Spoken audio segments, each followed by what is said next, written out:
आरेवारे म्हटलं ना की आपल्या डोळ्यासमोर पहिलं काही येत असेल तर ते म्हणजे समुद्रकिनारा किंवा आरेवारे बीच किंवा पर्यटनासाठी काही असेल तर ते म्हणजेच आरेवारे. पण आरेवारेच्या डोंगरामध्ये असं एक रहस्यमय ठिकाण आहे, अशी एक जागा आहे, ते म्हणजेच घोडपदेव. त्याच ठिकाणी मी आज आलो आहे. तर या स्थानाविषयी आज आपण सविस्तर माहिती घेणार आहोत.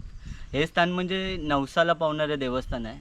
कुणाला जर जायचंच असेल घोडपदेवपर्यंत तर तुम्ही इथे आल्यानंतर आरेवारेच्या डोंगरात ज्या टपऱ्या आहेत, जे पर्यटकांसाठी बांधलेले जे लिंबू पाण्याचे दुकानं वगैरे छोटे छोटे आहेत, त्यांना विचारू शकता, जेणेकरून तुम्ही इझिली जाऊ शकता.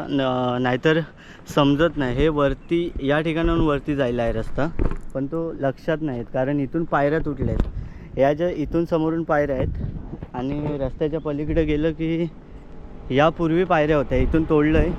ह्या बघा, ह्याच त्या पायऱ्या आहेत. जी पूर्वीची वाट अशी होती, कारण जोपर्यंत रोड नव्हता तोपर्यंत वाट अशी होती. त्याच्यानंतर आता हायवेचं काम झाल्यानंतर मधला भाग हा पूर्णतः नष्ट झाला आहे, त्याच्यामुळे समजण्यास नाही येत. समोर पाहिलं तर हा आरेवारेचा हायवे आहे आणि इथूनच आपल्याला वरती जायचं आहे. हा हायवे कॉर्नर आहे, जो आरेवारेच्या इथून आल्यानंतर जो कॉर्नर आहे तोच हायवे आहे. तिथून एक वाट येते छोटीशी आणि तिथूनच आपल्याला इथून वरती जायचं आहे. कारण आता इथे रस्त्याचं बांधकाम झाल्यामुळे मधला जो या पाखाडीचा वाट रस्ता होता, मधला रस्ता होता, तो कट केला आणि इथून रोड झाला आणि या पायऱ्यांनी आपल्याला वरती जायचं आहे. इथे घोडपदेव म्हणून लिहिलेलं होतं, पण काळाच्या ओघाने ते मला वाटतं हे झाले. इथे नूतनीकरण करणेसुद्धा गरजेचं आहे, जेणेकरून लोकांना समजेल. घोडपदेवला जाताना सुरुवातीला या अशा प्रकारच्या चांगल्या स्वरूपाच्या पायऱ्या आहेत. थोडं वरती आलं की एकदम हा रोडचं स्ट्रक्चर आहे. रोड मला वाटतं चालू झाला होता पण पूर्ण नाही झाला. अशाच स्वरूपाचा वरपर्यंत अगदी देवस्थानाच्या इथंपर्यंत जायपर्यंत याच स्वरूपाचा रोड आहे. एकदम कच्चा वाटतं. एक 10 ते 15 मिनटं लागतात वरती जायपर्यंत.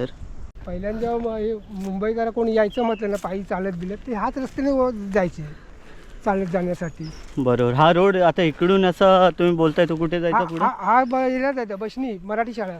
ओके, म्हणजे पहिल्यांदा तुम्ही या रोडने असं चालत हा बसनी पुन्हा काळबा देवी, तिथे पाथरदेव त्यासाठीची बस होती ना. हां, काळबा देवी त्या साईडने पण तिथून पण जायचे. म्हणजे बरोबर. म्हणजे पूर्वी हा तिथूनच रस्ता नाही, हा गणपती पुलालाच गेलेला रस्ता.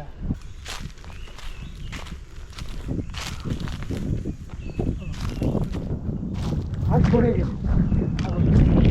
इथे मी आल्यानंतर माझ्या डोळ्यासमोर पहिलं काय आलं असेल ना, तर झाडावरती लटकवलेले हे लाकडी पाळणे. खूप सारे पाळणे आहेत इथे आणि या ठिकाणी पाहिलं तर लाकडी बाहुलं आहेत, लाकडाच्या हातपाय आहेत, खूप साऱ्या वस्तू आहेत. म्हणजेच इथे ज्या लोकांनी नवस बोलला आहे ना, ती लोक पूर्ण करण्याचं म्हणजे या स्वरूपात तो पूर्ण केला जातो.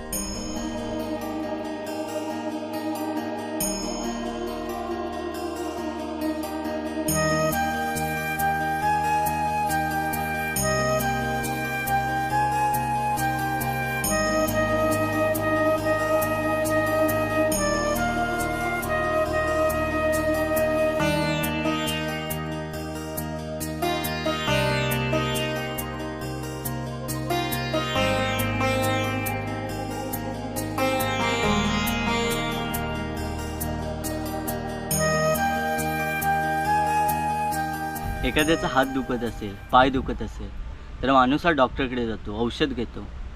आणि डॉक्टरकडे जाऊन औषध घेऊनही जर गुण येत नसेल ना, तर माणूस श्रद्धेचा आधार घेतो. रत्नागिरीतील प्रसिद्ध आरेवारे गावच्या गर्द झाडीतल्या डोंगरात वसलेल्या घोडपदेवला दुखऱ्या अवयवाबाबत नवस बोलला जातो. आणि नवसपूर्तीनंतर दुखऱ्या अवयवाचा लाकडी अवयव देण्याची प्रथा भाविकांमध्ये दिसून येते. व्यक्ती तितक्या प्रवृत्ती आणि श्रद्धा तेवढेच भक्तिमार्ग दिसून येतात. आणि कोकण भूमी म्हटलं ना, तर अशाच अनोख्या चालीरीती, रूढी, परंपरा यांसाठी प्रसिद्धच. अशाच अनोख्या प्रतीच्या देवस्थानांपैकी एक म्हणजे श्री क्षेत्र घोडपदेव. घोडपदेव हे देवस्थान रत्नागिरी तालुक्यातील आणि प्रसिद्ध आरेवारेच्या गर्द डोंगरात वसलेले देवस्थान आहे. एकीकडे पायथ्याशी स्वच्छ सुंदर असा समुद्रकिनारा, तर दुसरीकडे उंच डोंगरात वसलेला अत्यंत दुर्लक्षित असा घोडपदेव.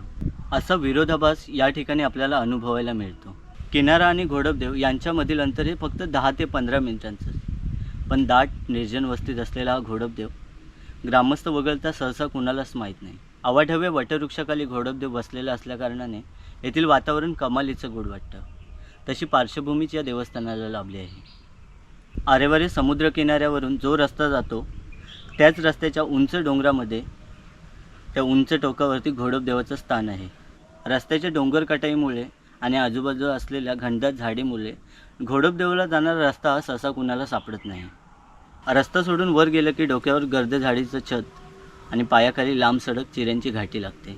ही जी घाटी आहे ना ती थेट आपल्याला घोडपदेवापाशी नेऊन सोडते. घोडपदेवशी गेल्यानंतर नूतनीकरण केलेला चिरेबंदी आपल्याला चौतरा पाहायला मिळतो. हे नूतनीकरण गावातल्या ग्रामस्थांनीच केलेलं आहे आणि या चौतऱ्याच्या मधोमध पाहिलं तर मोठाला असा वटवृक्ष पाहायला मिळतो. आपण कुठेही गेलो तर वटवृक्ष पाहतो, जे की उंच असतात, घनदाट असतातच, पण हा वटवृक्ष पाहिला ना तर डावीकडे आणि उजवीकडे असा विस्तारलेला आहे. वटवृक्षाच्या बुंद्यात पाहिलं तर एक उघडा गाभारा आहे आणि समोरच पाहिलं तर त्यामध्ये एक पाषाण आहे, जे हे पाषाण म्हणजेच घोडपदेव. वडाच्या फांद्यांना अनेक घंटा लटकलेल्या दिसतात. याशिवाय त्याच्या आजूबाजूला पाहिलं ना तर विविध डिझाईनचे कोरीवकाम केलेले लाकडी पाळणे पाहायला मिळतात आणि थोडं आजूबाजूला पाहिलं ना तर लाकडी बावल्या तर खूपच. याशिवाय आजूबाजूला पाहिलं ना तर लाकडाने कोरलेले मानवी हात, पाय, कान असे अर्पण केलेले आपल्याला पाहायला मिळतात. त्यामुळे इथलं वातावरण हे आपल्याला अधिकच नवल वाटतं आणि या घनदाट झाडीमुळे इथला परिसर कायम झाकलेलाच असतो. वटवृक्षाचा विस्तार संपताच उंच डोंगरावर विस्तारलेला सपाट कातळ आपल्याला पाहायला मिळतो. हा कातळ तोडून आपण जर थोडं पुढे गेलो ना तर या उंच डोंगरावरून आपल्याला आरेवारेच्या रम्य अशा समुद्रकिनाऱ्याचं दर्शन होतं. इथल्या प्रथेनुसार एखादा भाविक येथे येतो, आपल्या वेदीविषयी घोडपदेवला नवस बोलतो. एखाद्याचा हात दुखत असल्यास तो बरा झाल्यास लाकडाचा हात देईन असा नवस बोलतो आणि नवसपूर्तीनंतर लाकडाचा हात हा घोडपदेवला अर्पण केला जातो.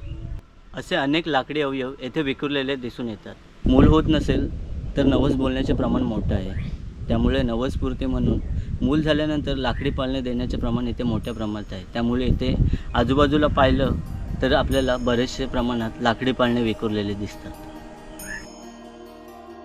आपल्या कोकणातील अशीच नवनवीन ठिकाणं जे की लोकांना माहिती नसतील आणि आपल्याला जर बघायचे असतील तर व्हिडिओला लाईक आणि शेअर करायला विसरू नका. आणि हो, मला सपोर्ट करण्यासाठी चॅनलला नक्की सबस्क्राईब करा, कारण तुम्ही केलेला सबस्क्राईब मला खूप मोटिवेट करून जातो आणि नवीन प्रवासासाठी एक भरभक्कम अशी ऊर्जा देऊन जातो. एका रहस्यमयी कोकणाला आपल्याला निसर्गस्वरूपात बघायचं असेल तर भेटूयात लवकरच एका नवीन आणि एका सुंदर अशा प्रवासात. तोपर्यंत बाय बाय.